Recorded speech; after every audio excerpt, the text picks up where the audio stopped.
Hey guys, glad you stopped by. So, it has just been, never had one of those weeks. I've been having one. Not all the way around, but pretty close. Now you guys were originally going to see a Twix bar cake. And that thing, it was like God or whoever it is you might believe in or obey, all the universe, was telling me not to make this cake. And first it was, I'm making the caramel for it, and the thermometer flies out, gets all over the front of me, and gets some of the caramel up in my lip, which proceeds to burn my lip up in my mustache. And I'm like, okay. And then the cakes fell after I pulled them out of the oven, but I managed to get them baked so they were even, at least.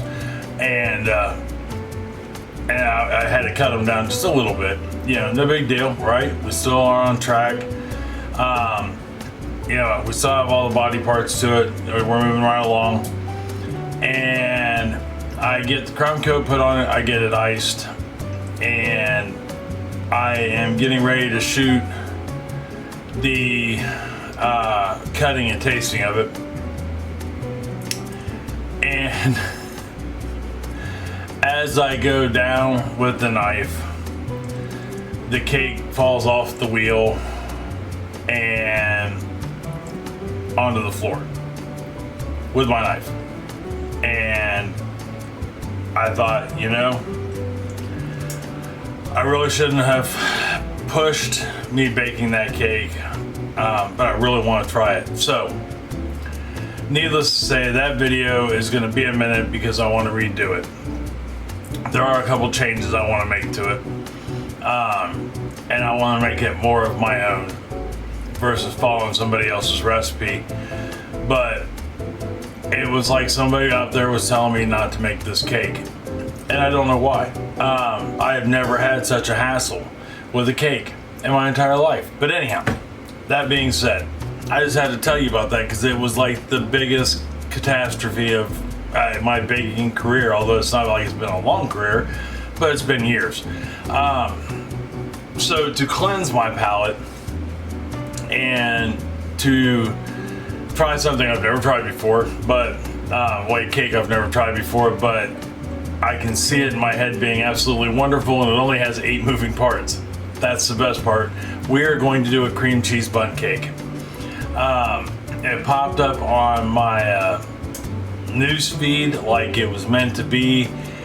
You know, it's like somebody was saying, hey, here you go. Here's a cake that's easy, straightforward, cleanse your palate with this. And I wanted to share it with you because I love baking with you guys, and I don't ever want to miss a week if I don't have to. So even though I'm a day late and $1 short, we're gonna make this dream come true. Oh yeah, so the other thing that happened real quick, the gardening video that came out this morning, I actually posted it last night and it never processed. And that will teach me not to follow through on the processing. It was taking a long time and I moved on to other things. I'm trying to figure out recipes that are already in our playlist for dinner, so that way I can move things over to like just chicken or just beef or just Tex-Mex or, you know, things of that nature, and really give us being you and me an accurate playlist that we can reference when need be, instead of going through the entire list of 400 videos, or in the dinner video case like 200 and some videos. That's a lot of videos to look through, and so that's coming. But anyhow, that garden video didn't post last night, and I didn't know it till 5 o'clock this morning, 6 o'clock this morning, when I got up and jumped on to see what was going on. And there it was. It's still not on there. So I got that on this morning. But anyhow, enough about my bad luck. Let's make this amazing bundt cake, I think. If you are new to my channel and this is your first video, welcome. Things don't normally go this long. If you are returning or a new subscriber, thank you and welcome back. Don't forget to like, subscribe, and share, and comment. As always, I do respond to 99.5%, if not all, my comments. All measurements will be given to you in cups, tablespoons, teaspoons, along with milligrams, so that way everybody can play along. That being said, now that we've had a 5.5 minute intro, let's get down here to the counter and get started on this wonderful bundt cake. Hold on for me 1 second. All right, we are down here at the counter, and like I said, this is a fairly straightforward, easy 8 ingredients bundt cake. And as you can hear, my oven's going off. First thing we want to do is set our oven to 300 degrees. This bundt cake, like several bundt cakes, is going to be cooked low and slow, just to ensure everything's right. So we got our oven set to 300 degrees. Next thing we're going to do is flour and butter our bundt cake pan. And this time I didn't show you how to flour and butter it. But the last bundt cake we did, which was the Milky Way candy bar bundt cake, I show you how to. So if you want to know how to flour a bundt cake, because nobody ever shows you, check out the beginning of that video right after the introduction. I show you. All right, so that being said, so the first thing we need to do is put our dry ingredients together. So in this bowl, I have some flour. I've got 3 cups, 375 grams of all-purpose flour. Now, real quick, you will hear a proper cup of flour is 120 grams. Now you're saying, Brian, 120 times 3 is not 375, and you're right. Here's the variant. If you scoop it, take your measuring cup and scoop it out of your flour, it's going to weigh more, even if you level it off. Where if you take a spoon and put it into your measuring cup and then level it off, it weighs 120 grams. So in this case, this recipe, I'm sure probably just scooped it up, leveled it off, and put it in. But it is 375 grams, 3 cups of all-purpose flour. To this, I am going to add 1 teaspoon, 4 grams of salt, which I have right there, and a 1/4 teaspoon, 1 gram of baking powder. Now, if you know anything about bundt cakes, you don't normally put a leavener in it, baking powder, baking soda, or I'm sorry, that is a 1/4 teaspoon, 1 gram of baking soda, not baking powder. You don't normally put a leavener in it.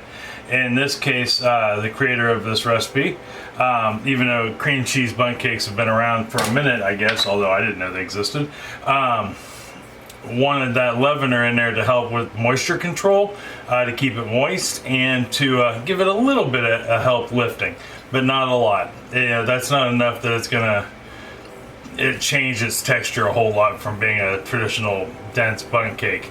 It just helps with keep the moisture. All right, so we're gonna stir this together, then we're gonna set this off to the side.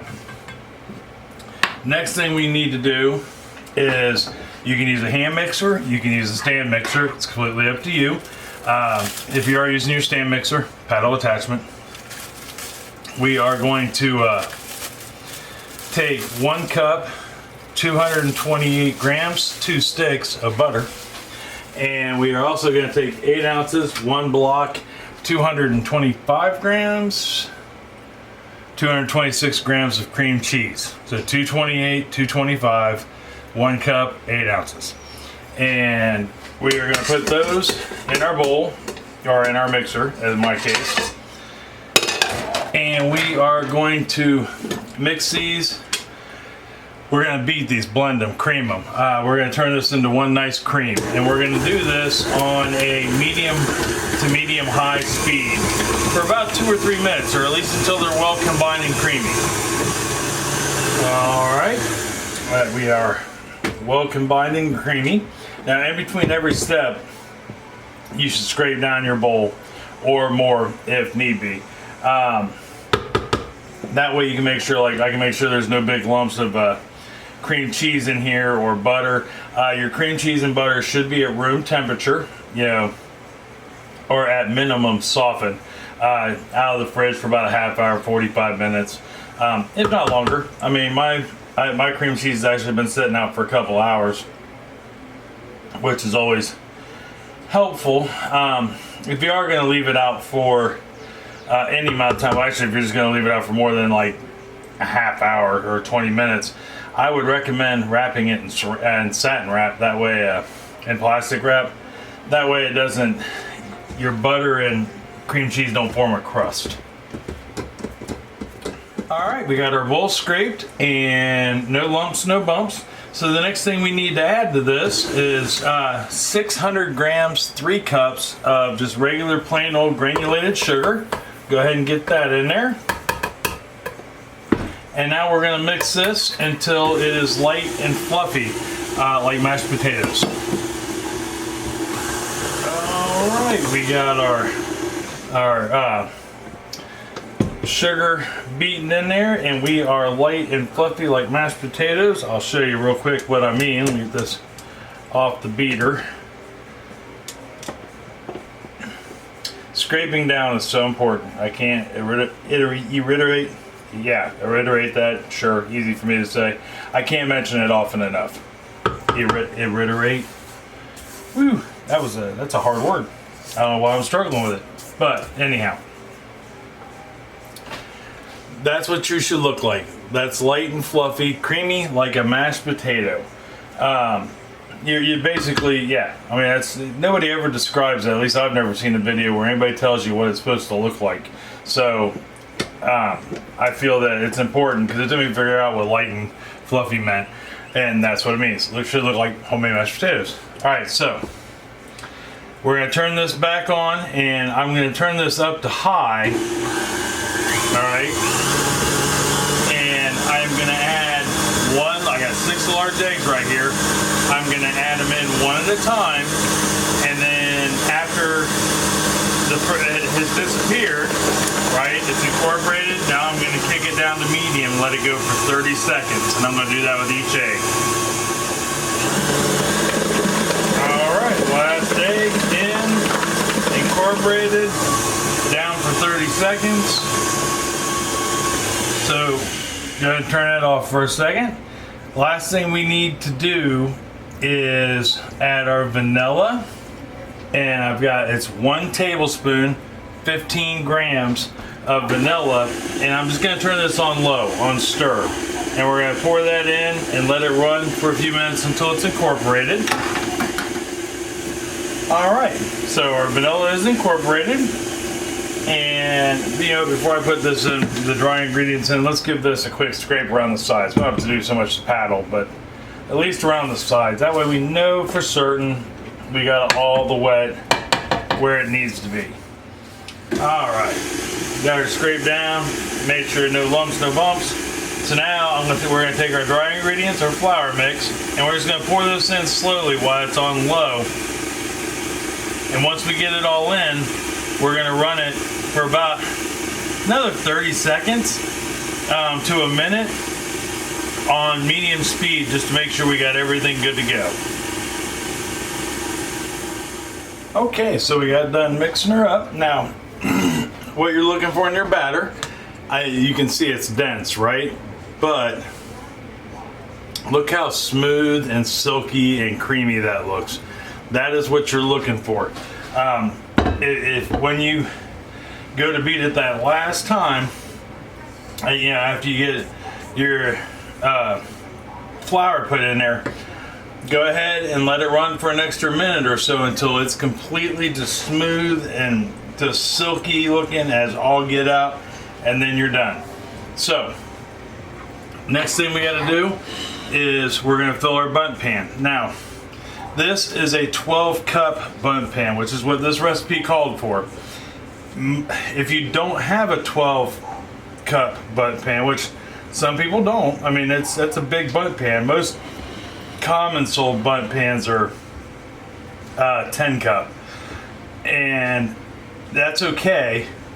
There are some rules to follow when it comes, and this applies to any size bundt pan. No more than 2/3 full. So like, let's say you only have a standard 10-cup bundt pan. That's fine. You may not use all your batter. You just don't want to go any higher than 2/3 a cup or 2/3 full of your bundt pan. If not, you run the risk of it bubbling over. So let me go run and get a scraper or a spatula real quick, an offset, And I'm gonna even this out, scrape this off, and then when I come back, we can put her in the oven and talk about what to do with it. All right, we got our pan evened out. We got it, be careful. And ready to go,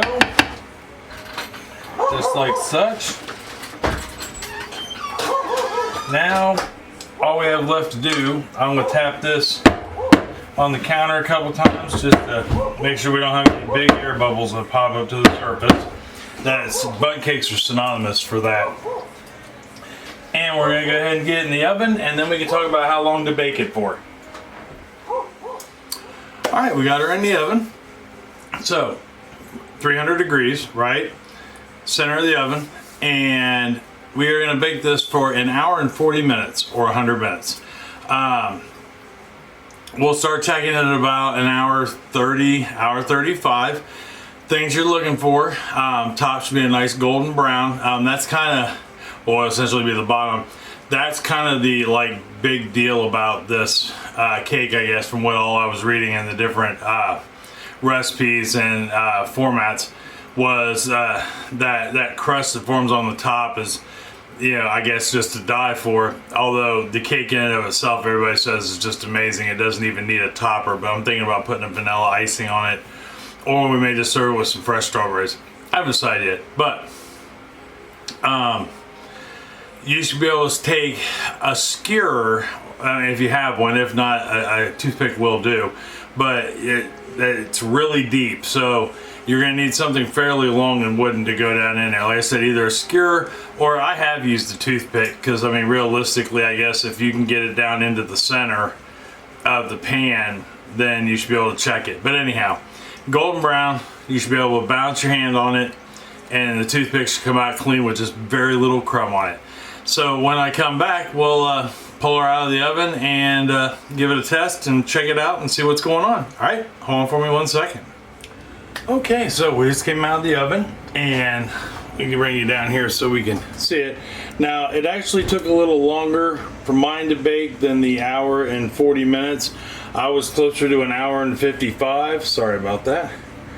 And the reason for that is due to, wow, mine's uneven too. That's horrible. That's all right, just for us. The reason for that is the color of the pan. And I knew that going in, that the time would be a little different. Dark pans run differently than light colored, like the standard colored pan.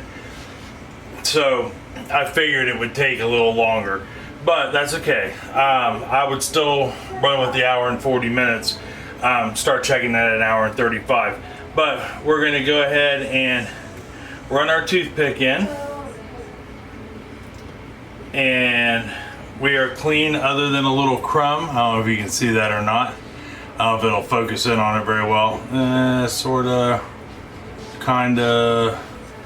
But we'll go ahead and do all 4 sides and test them. And I can already tell just by putting the toothpick in that we've got a good top.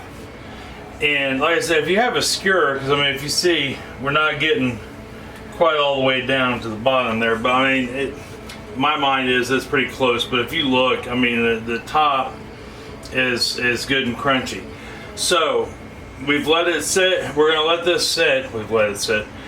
We're gonna let this sit for 10 minutes, and then once that 10 minutes is up, we're gonna go ahead and invert it onto the rack and see if the moment of truth will happen, and that is, it'll come out of that pan.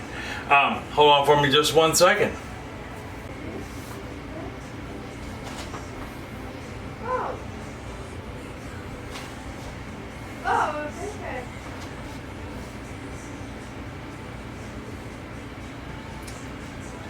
Okay, our 10 minutes is up, so let's go ahead and give us our moment of truth here. So I'm gonna go ahead and take this pan off of there. I don't know if that's hot, but I imagine after 10 minutes it's still not very cool. I'm just gonna flip the pan over, the rack over like that. Grab a hold of it. Flip it over. Oh, this part actually makes me nerve-wracked. You never know. It's a crapshoot. Now, I mean, I buttered and floured my pan pretty good, and I've gotten pretty good over the years with doing that, but the way my week has gone, you just don't know. So let's go ahead and give it an old pat there, see if it will help. Oh, look at that, it came out perfect. The baking gods are smiling upon me today, so to speak.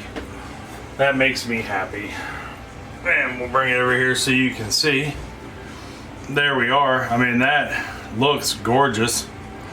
Absolutely gorgeous. So now, what do? So now we are just going to let that bad boy cool down to room temp.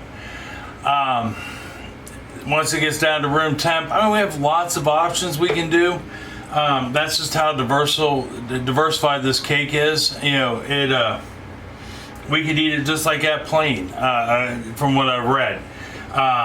A lot of people like it plain. A lot of people like it with fresh strawberries and whipped topping. You can make a berry topping to put on it. I think it would be really good with like a donut glaze, you know, a glaze topping. Maybe a vanilla topping. We'll see. But we gotta let it cool down first, so I got about an hour and a half to think about it. So when I come back, we'll decide what kind of topping we're gonna put on it and try a piece. All right, I'll see you here after a bit. Okay, our cake is cool. All we have left to do now is make the icing. All right, so to make the icing, it's real easy. It's 3 ingredients and a spoon. Small bowl with, I've got 1.25 cups of powdered sugar, confectioner sugar, which is 150 grams. Yes, 150 grams. And to this, we're just gonna add some butter. I've got 7 grams or 1/2 tablespoon of melted butter. And we'll get that in there. Then all we have to add to that is 3 tablespoons, 50 milliliters of, I'm just using plain old milk. Now, here's where it varies, because this is kind of a do-all icing, and then we're just gonna stir it together to form an icing. But we could have replaced the milk with lemon juice to make a lemon glaze. We could have put vanilla in there instead to make a vanilla glaze. You know, we could have split the difference between the vanilla and the milk, or a strawberry, or, you know, any flavor you would like, really, is what you would put in there. All right, we are good. We have a nice icing. It's pourable, and it will, when it glazes over, it'll get hard on top of the Bundt cake. Now, let's say you wanted this a little thicker, just a little less liquid, so a little less, in this case, milk. If you wanted it even thinner, you add more to it. The milk is the variant. It'll make it thin or thick. So now, all we have left to do is pour it on here and let it get hard. Well, at least harden up. And then we can try a piece. All right, we got our glaze on and it is hardened. And I think it looks magnificent. Now, before you even say anything, yes, I know there are spots of powdered sugar. I think that adds an interesting look to it. I do. If you look back on any of my glazed Bundt cakes, like my blueberry Bundt cake with lemon icing, same icing, just lemon juice instead of milk, you'll see the same thing. I really just think that leaves a nice look to it, especially if it's wintertime and you're going for that snowflake look. But all the same, I digress. Let us cut us a piece and see how we turned out. I know I'm excited to try this at any rate.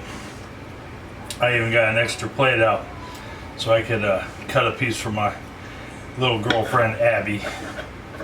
She's out there watching TV, patiently waiting on me to get done so I can she can turn the TV back up.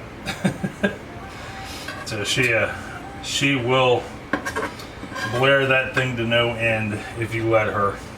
All right. It's got a beautiful crumb to it. Absolutely beautiful. Look at that bad boy. Gorgeous. Yeah, and I mean, look at that. I haven't even had a bite yet, but look how just tender that is. That is amazing. I know. Don't play with your food. I get it. Oh. Let's pop up here so I can see your smiling face. I feel like it's been forever. Oh. Oh. I'm so excited. I've had the roughest week. This is a great way to end the week. I know dessert is a day late for us, but well worth it. Oh yeah. That bottom's got a nice just crunch, but not. Oh, my mouth is watering.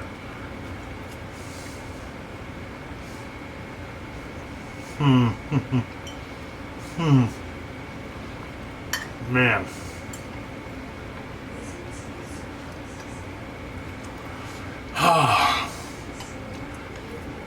That is fabulous. It's so rich and tender, and